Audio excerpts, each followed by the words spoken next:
పిల్లలు పేరెంట్స్ మెచ్చిన university సంకల్ Chand Patel university Gujarat.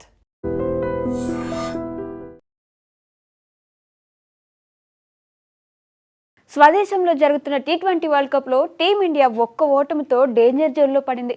Super 8లో భాగంగా సౌత్ ఆఫ్రికాపై ఘోర ఓటమితో ఊహించని కష్టాల్లో పడి సెమీస్ అవకాశాలను సంక్లిష్టం చేసుకుంది. ఈ మ్యాచ్లో ఇండియా భారీ తేడాతో ఓడిపోవడం ఇప్పుడు టెన్షన్కు గురిచేసింది. ప్రస్తుతం ఇండియా నెట్ రన్ రేట్ దారుణంగా ఉంది. సఫారీలపై 76 పరుగులతో ఓటమితో మిగిలిన 2 మ్యాచ్ల్లో గెలిచినా సెమీస్కు చేరుకోవడం కష్టంగానే కనిపిస్తుంది.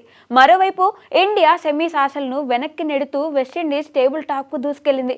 సూపర్ 8లో భాగంగా సోమవారం జింబాబ్వేతో జరిగిన మ్యాచ్లో విండీస్ జట్టు ఏకంగా 107 పరుగుల తేడాతో గెలిచి టీమిండియాకు బిగ్ షాక్ ఇచ్చింది. అసలు ఇండియా సెమీస్కు వెళ్తుందా? సెమీస్ అవకాశాలు ఎలా ఉన్నాయో ఇప్పుడు చూద్దాం. ప్రస్తుతం సూపర్ 8లో 4 జట్లు ఒక మ్యాచ్ ఆడేశాయి. సౌత్ ఆఫ్రికా, వెస్టిండీస్ జట్లు భారీ విజయాలు సాధించి టాప్ 2లో ఉన్నాయి.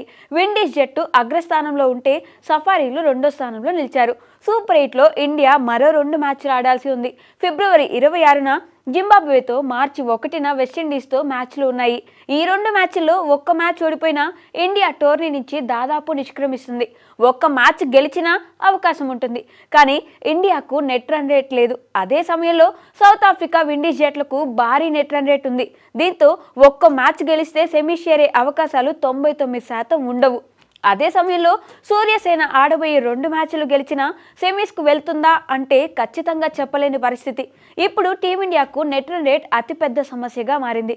దీంతో ఇండియా ఎలాంటి సమీకరణలు లేకుండా సెమీస్ చేరాలంటే జింబాబ్వే, వెస్టిండీస్ జట్లపై భారీ తేడాతో విజయం సాధించడం తప్పనిసరి. సూపర్ 8లో ప్రస్తుతం ఇండియా నెట్ రన్ రేట్ -3.800గా ఉంది. దీంతో అర్జెంటుగా టీమిండియాకు ఒక భారీ విజయం కావాలి. ఈ బిగ్ విక్టరీ కోసం పసికూన జింబాబ్వేను టార్గెట్ చేయాలి. జింబాబ్వేను ఎంత భారీ తేడాతో ఓడిస్తే టీమిండియాకు అంత అడ్వాంటేజ్. చెన్నైలో జరగనున్న ఈ పిచ్పై విజృంభిస్తేనే సెమీస్ రేస్లో ఉండగలం. ఇలా జరగాలంటే మొదట నెగిటివ్లో ఉన్న నెట్ రన్ రేట్ పాజిటివ్ టాక్లోకి తెచ్చుకోవాలి. గురువారం జింబాబ్వేతో జరగబోయే మ్యాచ్లో ఇండియా మొదట బ్యాటింగ్ చేస్తే జింబాబ్వే జట్టును 80 పరుగుల తేడాతో ఓడించాలి. ఇలా చేస్తే రన్ రేట్ ప్లస్లోకి వస్తుంది. ఒకవేళ ఇండియా చేజింగ్ చేయాల్సి వస్తే 11 ఓవర్లలో టార్గెట్ను ఫినిష్ చేయాల్సి ఉంటుంది. ఇలా చేస్తే రన్ రేట్ పాజిటివ్ టాక్లోకి రావడంతో పాటు ఈ గ్రూప్లో నుంచి జింబాబ్వే జట్టు టోర్నీ నుంచి నిష్క్రమిస్తుంది. ఇంత కష్టపడి గెలిస్తే రన్ రేట్ ప్లస్లోకి వస్తుంది. కానీ సౌత్ ఆఫ్రికా, వెస్టిండీస్ జట్ల కంటే చాలా వెనుకబడి ఉంటుంది.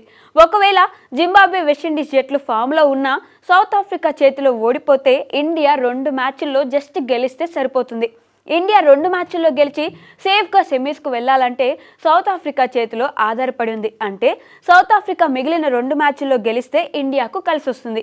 ఒకవేళ వెస్టిండీస్ జట్టు సౌత్ ఆఫ్రికాను ఓడిస్తే మాత్రం ఇండియా మిగిలిన 2 మ్యాచ్ల్లో గెలిచిన సెమీస్ అవకాశాలు కష్టంగా మారుతాయి. మరోవైపు సౌత్ ఆఫ్రికా, జింబాబ్వే లేదా వెస్టిండీస్పై ఒక్క మ్యాచ్లో ఓడిపోయినా గ్రూప్ ఇంట్రెస్టింగ్గా మారుతుంది.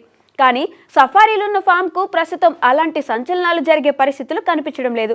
జింబాబ్వే లాంటి పసికూన జట్టు గ్రూప్లో ఉండడం 3 జట్టుకు కొంచెం అడ్వాంటేజ్గా మారింది. దీంతో సెమీస్కు చేరడానికి ప్రధానంగా ఇండియా, సౌత్ ఆఫ్రికా, వెస్టిండీస్ జట్లకు ఎక్కువ అవకాశాలు ఉన్నాయి. సౌత్ ఆఫ్రికా ఇప్పటికే ఒక మ్యాచ్ భారీ తేడాతో గెలిచింది. మిగిలిన 2 మ్యాచ్ల్లో 1 గెలిచినా దాదాపు సెమీ స్థానం ఖరారు చేసుకుంటుంది. మరోవైపు విండీస్ జట్టు సౌత్ ఆఫ్రికాతో గెలిస్తే ఆల్మోస్ట్ సెమీస్ బెర్త్ కన్ఫర్మ్ చేసుకుంటుంది. ఇక వెస్టిండీస్ జట్టు సౌత్ ఆఫ్రికాపై ఓడిపోయినా ఇండియా మీద గెలిస్తే 99% సెమీస్కు వెళ్లే ఛాన్స్ ఉంది. సౌత్ ఆఫ్రికా తాము ఆడబోయే మిగిలిన 2 మ్యాచ్ల్లో గెలిస్తే ఇండియా, వెస్టిండీస్ జట్ల మధ్య ఆదివారం జరగబోయే సూపర్ 8 మ్యాచ్ 2 జట్లకు డూ ఆర్ డై మ్యాచ్ అవనుంది. ఈ గ్రూప్లోని మిగిలిన సూపర్ 8 స్కెడ్యూల్కు వస్తే ఫిబ్రవరి 26న ఇదే గ్రూప్లో 2 మ్యాచ్లు జరుగుతాయి. మధ్యాహ్నం 3 గంటలకు అహ్మదాబాద్లోని నరేంద్ర మోదీ స్టేడియంలో వెస్టిండీస్, సౌత్ ఆఫ్రికా, అదేవిధంగా సాయంత్రం 7 గంటలకు పసికూన జింబాబ్వేపై టీమిండియా చెన్నై వేదికగా మ్యాచ్ ఆడుతుంది. ఇదే గ్రూప్లో మార్చి 1న మరోసారి 2 మ్యాచ్లు జరగనున్నాయి. మధ్యాహ్నం 3 గంటలకు జింబాబ్వేతో సౌత్ ఆఫ్రికా, సాయంత్రం 7 గంటలకు ఇండియా, వెస్టిండీస్ మ్యాచ్ జరగనుంది. మరి ఈ 4 జట్లలో సెమీస్కు ఏ జట్టు వెళ్తాయో మరో వారంలో తేలనుంది. ఏదైనా సౌత్ ఆఫ్రికా, వెస్టిండీస్ జట్లు టీమిండియా కంటే సెమీస్ రేస్లో ముందుండడం గమనించదగిన విషయం. మరి ఇలాంటి ఈక్వేషన్స్ తట్టుకొని టీమిండియా సెమీస్ ఎలా చేరుతుందో ఆసక్తికరంగా మారింది.